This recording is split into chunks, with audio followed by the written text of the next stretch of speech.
पुण्यातून खासदार उदयनराजे भोसले बोलतायत, थेट जाऊया. 336वी पुण्यतिथी छत्रपती संभाजी महाराजांची. मला समजत नाही काय झालंय का लोकांना, की तसं पाहायला गेलं तर देव आपण कोणी बघितला नाही, मी तर बघितला नाही. पण छत्रपती शिवाजी महाराजांच्या रूपाने देव निश्चितपणे पाहायला मिळाला.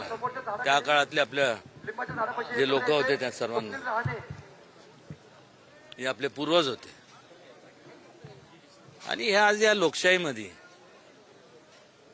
म्हणजे थोडक्यात तसं पाहायला गेलं तर छत्रपती शिवाजी महाराज हे मूळ पुरुषच म्हणायला पाहिजे ना, युग पुरुष आपण म्हणतो.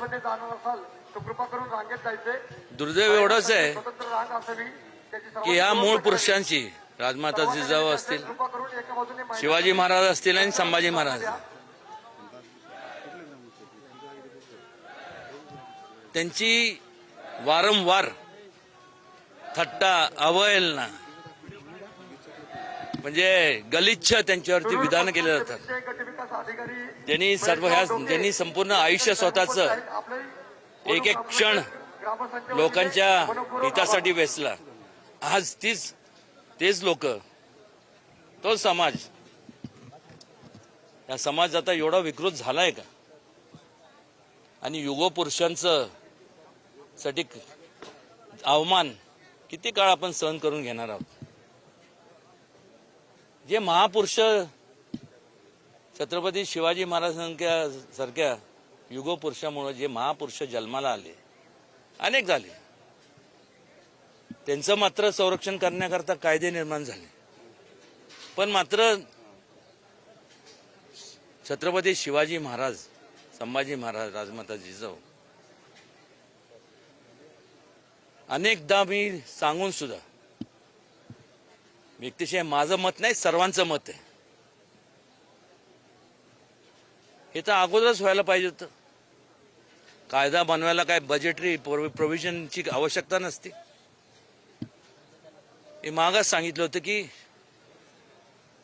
मोकोका सारखा जो कायदा आहे, कॉग्निझेबल आणि नॉन बेलेबल, किमान एक 10 वर्ष सक्त त्याला शिक्षा लागू झाली पाहिजे. असा कायदा अजूनपर्यंत पारित केला नाही. मोकोकाचा केला, अट्रॉसिटीज ऍक्ट केला, सगळ्यांचं संरक्षण केलं गेलं. पण सर्व पक्ष ह्या सगळ्यांना सांगून पण वारंवार, आणि प्रत्येक जण त्यांच्या अंतःकरणातनं म्हणतात का कशातनं म्हणतात मला माहित नाही, पण मात्र छत्रपती शिवाजी महाराजांना दैवत मानतात असं ते म्हणतात.